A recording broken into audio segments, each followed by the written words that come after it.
और सबसे दुखद है कि अब तक भारी बारिश और करंट लगने से कई लोगों की मौत भी, आपको जानकारी दे दें कि मौत की जो खबर है वो भी सामने आई, जहां कोलकाता डूबा हुआ है और सवाल उठ रहे हैं कि ममता सरकार और कोलकाता नगर निगम पर। लेकिन जैसा हमेशा होता है, सवाल उठ रहे हैं कि लेकिन कोई जवाब नहीं मिल रहा है। पूरी खबर देखिए इस रिपोर्ट में। बारिश, बेबसी, बदहाली और बदहवा से कोलकाता के हिस्से मंगलवार के दिन यही आए।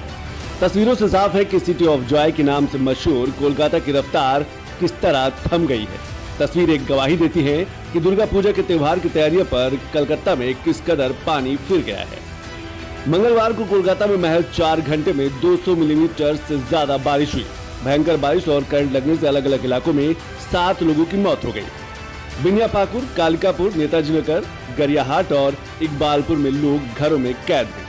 नगर निगम के मुताबिक शहर के पूर्वी और दक्षिणी हिस्सों में बारिश का कहर ज्यादा है।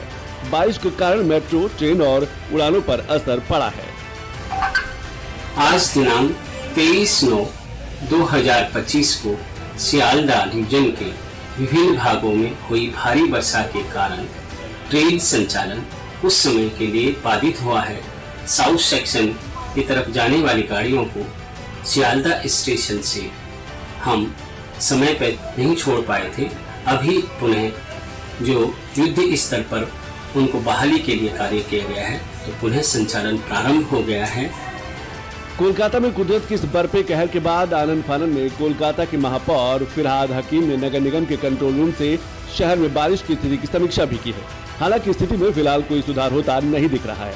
अब सवाल यह है कि कोलकाता पर एक कहर बर्फा क्यों और कैसे। आईएमडी के मुताबिक बंगाल की खाड़ी के उत्तर पूर्व में कम दबाव का क्षेत्र बन गया है। बंगाल की खाड़ी में बने दबाव के चलते पूर्वी और दक्षिणी कोलकाता में भारी बारिश हुई है। दबाव क्षेत्र के उत्तर पश्चिम बढ़ने का खतरा मंडरा रहा है। मौसम विभाग के मुताबिक 24 सितंबर को भी कई इलाकों में भारी बारिश की आशंका है। पूर्व मेदिनीपुर और पश्चिम मेदिनीपुर, दक्षिण 24 परगना, झारग्राम और बांकुड़ा जिलों में कल भारी बारिश का अलर्ट है। कोलकाता में जिस तरह कुदरत ने जिंदगी को थाम दिया है, उससे वहां के नगर निगम और पश्चिम बंगाल सरकार पर भी सवाल खड़े हो गए हैं, क्योंकि समय रहते इसके इंतजाम नहीं किए गए। लेकिन जैसा कि पश्चिम बंगाल में रवायत है, आम लोगों के सवाल सियासत के बोझ तले दब जाते हैं। इस बार भी कुछ ऐसा ही होता दिख रहा है। कभी भी मारू राज्य का ठप्पा लिए पिछड़ेपन और आर्थिक तंगी की वजह से चर्चा में रहने वाले उत्तर प्रदेश ने एक बड़ी कामयाबी हासिल की है। आपको जानकारी दे दें कि यूपी ने आर्थिक मोर्चे पर कमाल करके दिखाया। कैग की ताज़ा रिपोर्ट के अनुसार वित्त वर्ष 2023 में यूपी और मध्य प्रदेश रेवेन्यू सरप्लस वाले राज्यों में थे। इसका मतलब है कि इनकी राजस्व प्राप्तियां खर्चों से अधिक हैं। कैग ने राज्यों के 10 वर्षों के आर्थिक प्रदर्शन का अध्ययन कर बताया कि देश में अब कुल 16 राज्य ऐसे हैं जिनकी कमाई उनके खर्च से ज़्यादा है, यानी ये राज्य रेवेन्यू सरप्लस में है। सबसे बड़ी बात यह है कि इस सूची में उत्तर प्रदेश 37,000 करोड़ रुपए के रेवेन्यू सरप्लस के साथ सबसे ऊपर है। तो देखिए, उत्तर प्रदेश के हाथ ये बड़ी कामयाबी लगी है। आपको जानकारी दे दें कि Uttar Pradesh revenue surplus state में नंबर 1 बना है, यानी कि यहाँ पर खर्चा कम हो रहा है और रेवेन्यू ज़्यादा मिल रहा है। कैग की 2023 की रिपोर्ट में इस बात का बड़ा खुलासा हुआ है।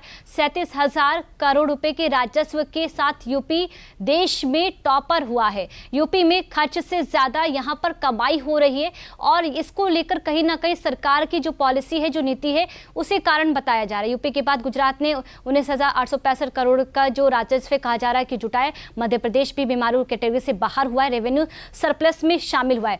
भारतीय जनता पार्टी की जहां पर सरकार है, 10 ऐसे राज्य इस कैटेगरी में शामिल है। कुल 16 राज्य रेवेन्यू सरप्लस वाले राज्यों में। आपको जानकारी दें कि बीजेपी शासन वाले 10 राज्य रेवेन्यू सरप्लस वाले राज्यों की सूची में शामिल हो चुके हैं। उत्तर प्रदेश इसमें नंबर 1 है, इस सरप्लस में सबसे नंबर यानी कि टॉप पर आ चुका है। तो कैग की 2023 की रिपोर्ट में ये बड़ा खुलासा हुआ है। अब देखिए, जिनका लॉस हुआ है वो ये राज्य आंध्र प्रदेश, तमिलनाडु, राजस्थान, पश्चिम बंगाल, आंध्र प्रदेश, तमिलनाडु, पंजाब, हरियाणा, असम, बिहार, हिमाचल प्रदेश, केरल, महाराष्ट्र और मेघालय। ये इन राज्यों को रेवेन्यू में लॉस हुआ है, यानी कि घाटा हुआ है। आंध्र प्रदेश, तमिलनाडु, राजस्थान, पश्चिम बंगाल, पंजाब, हरियाणा, असम, बिहार, हिमाचल प्रदेश, केरल, महाराष्ट्र और मेघालय। तो ये वो राज्य हैं जिनकी आपको बताएं कि जो रेवेन्यू है उसमें लॉस हुआ है, यानी कि जो इनकी जो कमाई है वो नहीं